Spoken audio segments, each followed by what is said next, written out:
Welcome back everyone, time to go balls deep! Hold on to your straw hats cause in this video I'll be breaking down step by step the Sea King's prophecy and how it can tell us that Monkey D. Luffy is the reincarnation of Joyboy. We know since chapter 968 when Gol D, Roger and Odin journeyed to Fishman Island, the Sea Kings threw in a major clue to how a new era in the world will usher. This prophecy was reinforced from the information Roger and Odin found in Laugh Tale to the point of inspiring Odin to open the borders of Wano and even indirectly giving the idea to Toki, his wife, to send their son Momonosuke 20 years into the future. With everything that's going on in the manga, the question of who Joyboy really is coursing through the community. And today, I'll be giving solid reasons on why it's Luffy. So I need all of you guys to unlock your balls deep observation hockey for this one to follow through with all the points. Make sure you watch till the end cause your minds are gonna be blown. Don't worry guys, by the end of this video, I'll even convince the ones that love to gatekeep. I'm gonna smash that gate and cover One Piece weekly. Yes! Yes! But honestly guys, over 99% of the comments were so positive. Shout out to all of you being displayed right now. I couldn't believe how much you guys support us and I really want you guys to continue to share your love for the series. So make sure to hit that notification bell and like button to help us out. Okay, so now there might be some of you guys that don't even know who Joyboy is. Well, don't worry, I got you. As we have Ohara joining us today, you know, munching on that balls deep Nami devil fruit. He's more than happy to give you lot a run through with everything you need to know about Joyboy. So take it away. Joyboy, just like Shanks or Rocks, is one of these characters in One Piece that we know very little about, but everyone is extremely hyped about, since we know how powerful and influential on the world building they are. Actually, the name most likely comes from the Javanese king Joyoboyo, who was known for his just rule and his accurate prophecies. Sup, my name is Ohara, I talk about Japanese cartoon people for a living, like a lot. And before Yusuf gets into the meat of the discussion here, for those of you who have no clue who Joyboy is, why he's important, and why you should even care, let me introduce you to maybe the most mysterious character in the story. The first time that we learn about Joyboy is when Robin discovers a poneglyph on Fishman Island that contains a letter written to the mermaid princess living during the Void Century 900 years before the current storyline that, oh, by the way, was a goddamn ancient weapon, in which a man named Joyboy apologizes for not being able to keep his promise, the true nature of which is still unknown. Though it includes the enormous ship Noah, as well as bringing the fishmen back up to the surface. In return, the fishmen promised Joyboy to keep the Noah safe until his promise could finally be fulfilled. Now, the only other two mentions that Joyboy gets in the story are during the Odin flashback, where Roger finds out that Joyboy had been the last to visit the island in over 800 years and had left the history of the world there in the form of a poneglyph. Upon reading which, all of the Roger pirates laughed. One could say it was a laugh tale. Get it? Nope. And the second time is when Kaido is disappointed that Luffy doesn't seem to be Joyboy either in the latest chapter, heavily implying that Joyboy is more of a title or role that is prophesized to be fulfilled again at some point in the future. Get this! Now, this is of course the core of this video. From here, anything we say about Joyboy is pretty much speculation. For instance, during the Reverie arc, we see a giant straw hat on top of a tomb in a frozen vault. No one explicitly said so, but it is wildly assumed that this hat belonged to Joyboy, which, given the size of that thing, might well have been a giant. Pause! Similarly, it's also very likely that Joyboy was either closely connected to or the actual ruler of the ancient kingdom and related to the D-clan.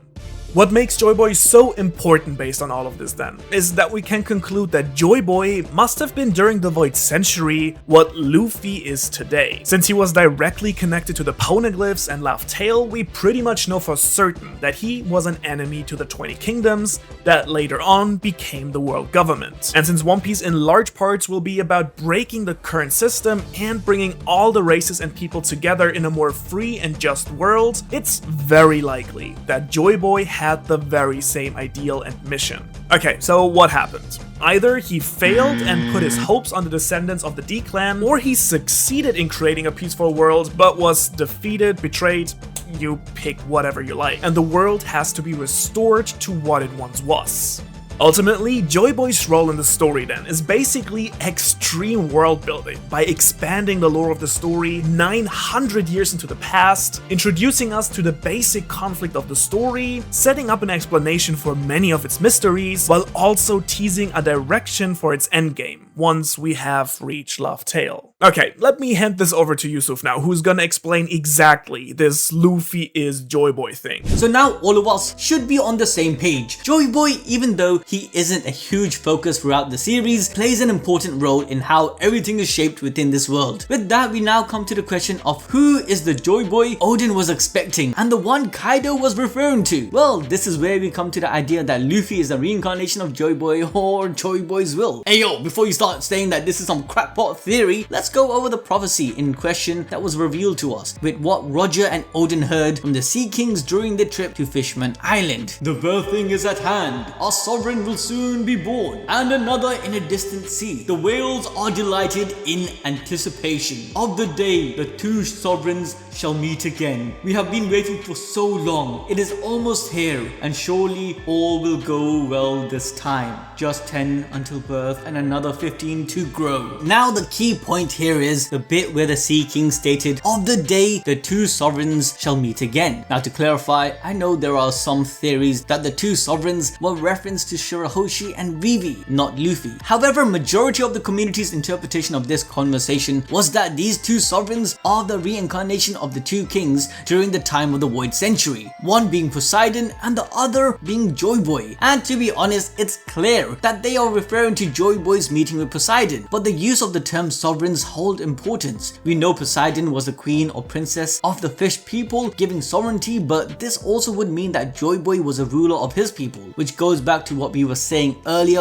about Joyboy inspiration being possibly from the king Jayabaya. Now another point to note is that this also indicates that some sort of reunion will happen between these two to complete the pact they made, which goes back to Joyboy's promise. As Ohara beautifully painted Joyboy in his mission to unify all races, giving everyone equal footing, he promised Poseiden of his time that he will bring the fish people into land where they will be able to see the sun and feel free to travel with no discrimination. We know that this promise wasn't met. However, it was alluded that Joyboy will fulfill his end of the bargain. That's why the Sea Kings kept the ship Noah safe for 900 years. Joyboy's dream will be achieved, and all of the instructions along with the background to his mission was left in Laugh Tale. This is why in page 7 of chapter 968, Oden states there was a purpose to Wano being closed, but now we must open its ports before the day that Joyboy appears. Oden, coming from Laugh Tale, knew of everything that was to come, including the future prophecies aforementioned. But it's important that Wano's borders has to be open for the final prophecy of One Piece coming into existence, reinforcing the involvement of Wano liberating the world in some ways. This liberation was also important for the fish people who were heavily discriminated against. We also have to include other races, like the Minks for example, who had to hide and live on the moving Zunisha. Their connection to Wano might have even been strengthened by Joyboy's goal. Joyboy, like Luffy, was bringing people and nations together, but regardless, coming back to the prophecy, Joyboy and Poseiden were alluded as to contemporaries with great power in their time, possibly even seen as sovereigns of that era. We know that Shirahoshi is the reincarnation of Poseiden from chapter 650 and the Hody arc. The understanding of Joyboy being reincarnated follows the same logic. This integration is also reinforced by Oden and Kaido, as in chapter 968 in Oden's flashback it's clearly mentioned that Joyboy would return to the world and shake its entire foundation. As guessed by many, that time is now, and the implication is that Joyboy has already been reborn somewhere in the world. This was also reiterated in chapter 958 and 972. To add to this, later in chapter 1014, Kaido, after defeating Luffy, states he couldn't be Joyboy either, thinking he had killed him, giving the idea that Kaido also knows of this prophecy. Either he heard it from Oden's journal or from other sources. So with everything, we can come to a conclusion that these two sovereigns referred to are reincarnation of Poseiden and Joyboy, who I believe to be Monkey D. Luffy. Whoa, hold up a second there. Shut the fucking mate! Now, I don't have any issues whatsoever with the Luffy being Joyboy, especially since inherited will in One Piece has been a thing all along and didn't pull prophecy out of its ass. However, I would argue that right now, the biggest candidate for Joyboy might actually be Momonosuke, Oden's son.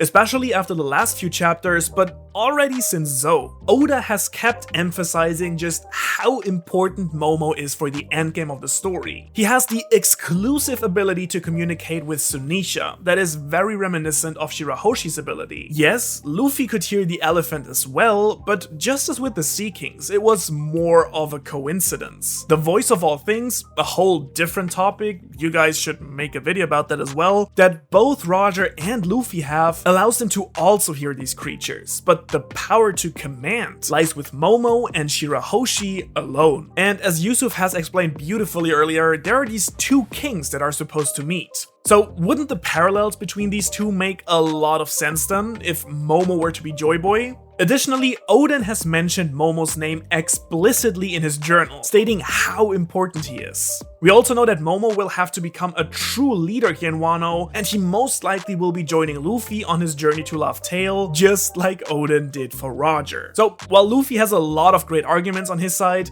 I think so does Momo. Honestly, for me, either is fine, as long as it's not aliens. Well, that's a good point, Ohara, and Momo was probably a good candidate. However, as I said, I'm using balls deep observation hockey, so we ain't leaving this to mere speculation. We need to move to a more convincing argument, and I'll be giving it, where you will see why Joyboy cannot be Momo, but it has to be Luffy, especially if we are linking Joyboy's will or reincarnation back to the Sea King's prophecy. But before I break things down, I want to bring in another concept, which is kind of a stretch, but it might help this idea of reincarnation of will, and that is the reincarnation of devil fruits. Once a devil fruit is eaten, that particular fruit will never grow again until the user has died. We see this with Ace's Mira Mira no Mi. After his death, Sabo takes it and embodies his power and will. From this, we can understand there is a theme of death, rebirth, and continuing the will of those before. Which now brings us to the will of D. In chapter 967, Oden writes in his journal that in Laugh Tale, they not only learnt about the entire truth of the world, what happened in the 100 years of Void Century, the ancient weapons, but also what the people of D are. I already did a dedicated video explaining all of this, breaking down everything you guys need to know to understand Joyboy's mission. So again, make sure you guys check that out. But essentially, we came to the assumption that the people of D, or the family of D, are the descendants of Joyboy's crew. They are all given the initial to bind them together. Hence why, from their descendants, we would find various individuals from the giant Soul, Luffy, Blackbeard. They aren't necessarily related by blood, rather their ancestors were part of Joyboy's coalition. But this is all headcanon and not relevant to our topic. But with the understanding of Joyboy being one of the reincarnated sovereigns the Sea King was referring to, let's move on to why Luffy will be this person. Where the first indication is age and time. The prophecy foresees the birth of two sovereigns, but only gives the exact time frame for Poseiden, which was confirmed by the young Madam Shirley in chapter 967. I probably butchered her name. Was it Charlie or Shirley? Anyways, when she told Roger that the mermaid princess would be born in 10 years, coinciding with the time the Sea King mentioned. However, even though we are not given the time frame of birth for the second sovereign, we can at least safely say it has to be someone born after this prediction. For example, Oden's son Momonosuke was born before this prophecy was even heard of, so it can't be him. Even though the Sea Kings were talking about the birth of their sovereign, they did say and another in a distant sea. Now that's important because that means the second sovereign is yet to be born. So Momonosuke out of the picture, let's come to Luffy. From Oden's statement in chapter 958, we know the future they foresaw was over 20 years from the time he left Roger's crew. This was also kind of the reason why Toki sent Momo along with some of the Red Scabbards to 20 years into the future, as we saw in chapter 973, Oden telling Toki that did she come from 800 years from the past to see the return of a new era where the world is overturned? If so, Toki should jump another 20 years into the future to see what the world will be. However, as we all know, after Oden died, Toki didn't go to the future, she sent her kids and the rest of the crew, and also giving her own prophecy. But this is where we come to Monkey D. Luffy. Now Oden, coming from Laugh Tale, had kind of an idea when this new era will come to be, hence why would he just randomly throw out a number like 20 years to Toki? Luffy being born in the period of these prophecies highly indicates that he is a candidate to be Joyboy. But the case doesn't end here, because there are many more clues to indicate this. Luffy's encounter with Shirahoshi holds an extreme importance. When they met, Shirahoshi had passed the age of growing as the prophecy foretold, 10 till birth and 15 to grow. If Luffy went to Fishman Island before the time skip, she would have been 14, but destiny made it so that they met after Shirahoshi was matured. From this, both of them became very good friends, and Luffy in some ways also saved her in some instance, forever solidifying a strong bond between them. Luffy's meeting with Shirahoshi also established a bond between her and the Sea Kings, which they awaited for. As you know from the fight against Gol D, they heard Shirahoshi's command to aid Luffy, later going on to say that Shirahoshi had been destined to be their queen. The Sea Kings also took this opportunity to move Noah, which was the promised ship, to the sea forest where it will be fixed. Now the Sea Kings won't be doing this after 900 years unless there was a trigger, and that trigger was Shirahoshi meeting Luffy. Another indication is from chapter 610 with Madame Charlie's prophecy about a man with a straw hat highly likely resembling Luffy destroying Fishman Island. The only reason Luffy would destroy Fishman Island is to finalize the promise made by Joyboy. Once the fish people move to land, Fishman Island will no longer be necessary. And guys, if you didn't know, Fishman Island is directly under the red line and Marijoa. Going back to our previous video on what One Piece is, the red line has to be destroyed or a hole has to be put in there to achieve all blue and a free sea. We speculate that this hole will be blown directly on the spot where Marijoa sits. This will also end up destroying Fishman Island in the process. Now the last point back in the idea that Luffy is Joyboy is the prophecy when the Sea King states, "The whales are delighted in anticipation." Imagine this, if they were delighted just by the thought of the two sovereigns meeting, how will they behave when they actually met? Well, Oda is big brain, and in chapter 654, Oda purposely illustrated a pod of whales getting super excited as the Straw Hats enter the new world. This is right after Luffy's encounter with Shirahoshi. Call this a coincidence? I don't think so.